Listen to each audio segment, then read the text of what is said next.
This is Mrs. Miller, your teacher at ELA Academy. Today, I'll be demonstrating how to write a narrative body paragraph. If you haven't watched Essay Basics Part 4 yet, you'll want to go do that first. Remember, a body paragraph generally needs 3 components: a topic sentence, which we've color-coded blue, concrete details, which are red, and commentary, which is green. But a narrative also needs certain components: an intro, plot, setting, characters, climax, and conclusion. So we need to make sure that any narrative we write contains all of these elements. All of this together might look rather complicated right now, but don't worry. We're going to start by focusing on just the narrative components for now. For this demonstration, we'll use the kernel essay I wrote for A Memory back in Essay Basics Part 2. This is a personal narrative about a car accident I was in. Let's review the most important sentence for each paragraph. This is the intro, which contains background information. I was driving home from school on the last day before Christmas break. In the rest of the paragraph, I would talk about how excited I was that I was all caught up on my grading and would have some time to relax. Notice that based on this text structure, the next 3 paragraphs will each focus on a specific important moment in the car accident. The most important sentence tells us what happened in that moment, and the rest of the paragraph will provide more details. So now the conflict, the car accident, starts to happen.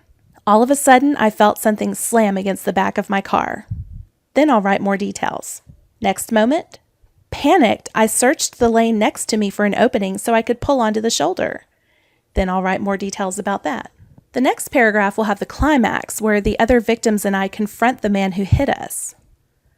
The man was standing next to his truck, staring at where his front end tangled with the woman's trunk. I'll finish the story there, and then the last paragraph will be the conclusion, where I talk about lessons learned and how they changed me. Looking at the 4 smashed cars brought home to me how dangerous driving can really be when drivers are vulnerable to unexpected medical events. So, now that you know the overall story, let's work on developing one of the body paragraphs. Let's go with the moment it started. Since this paragraph won't include the intro, climax, or conclusion, what I'll need to include are vivid details about the plot, setting, and characters. Okay, I've set up a simple table to help me organize my ideas for the next 3 things I need. And here again is the most important sentence in the paragraph. All of a sudden, I felt something slam against the back of my car. So the first thing I want to do is jot down a list of things that happened in order. That's the plot. So I felt something slam against the back of my car. I realized that I had been rear-ended. I looked in my rear view mirror and saw a great big vehicle really close to me. Then I got hit again, and that made me wonder if I was the victim of road rage, and I wondered if somebody was trying to force me off the road. Okay, I don't want to go too far because the next paragraph will talk about me trying to get my car off the road, so I want to stop there. But did I miss anything? Yes, I figured out later why the guy hit me twice. It's because I took my foot off the accelerator in shock, so I slowed down. So, out of instinct, I took my foot off the accelerator and I slowed down. Okay, I'm putting it here instead of at the end of the list because I want my events to stay in the right order. Now I think I have all the things that happened between this moment and the one in the next paragraph, so that takes care of plot. Now let's look at the setting, which is information about the time and place. A lot of times people remember being taught that setting is the time and place of the story and kind of get stuck on just providing, say, the name of the town and the date. It could be a whole lot more than just a few words, though. Watch this. I was on the highway service road. It was really busy, lots of traffic. It was busy because it was the Friday before Christmas break.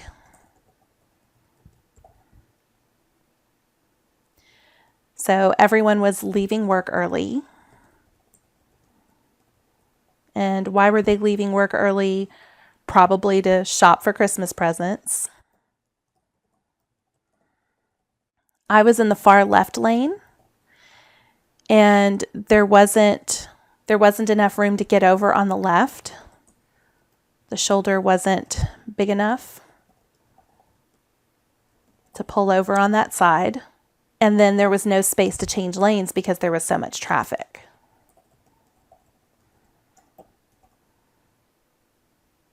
Okay, so see how much you can get out of the setting? Really what we're doing here is painting a picture of the surroundings and what's going on aside from the plot. Now, some of this won't be used until the next paragraph when I talk about trying to pull over. Let's look at the characters. And the only character so far is me. So, I had never been rear-ended before. So it took me by surprise. I was shocked, scared. I had trouble focusing on what to do to get to safety.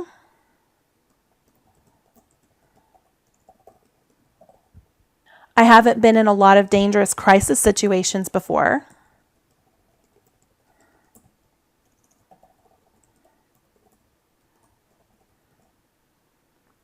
It was hard to focus through the fog of fear.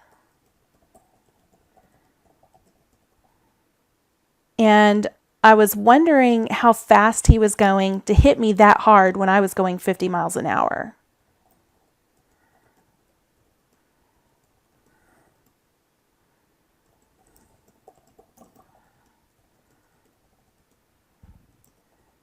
Again, sometimes people get caught up with the idea that writing about the characters means telling us everything there is to know about the person.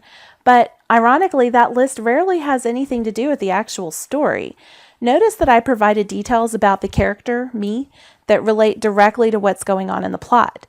Another car just hit mine unexpectedly. So what is there in my personality that's going to affect the way I respond? So I talked about my lack of experience with dangerous situations and how that made me freeze up at first.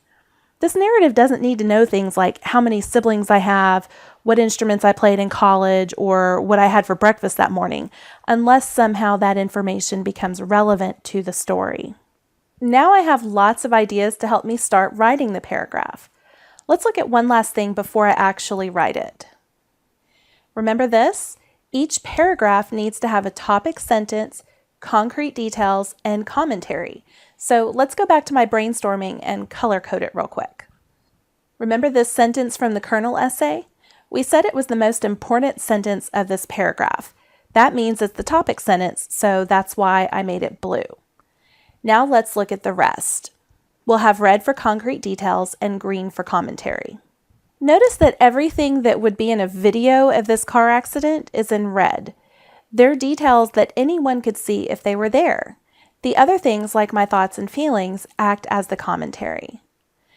We really don't have enough time for you to watch the whole process of me turning this into a paragraph, so I'll just give you the final product. But trust me when I say it took some rewriting and moving ideas around. Okay, here's the finished product.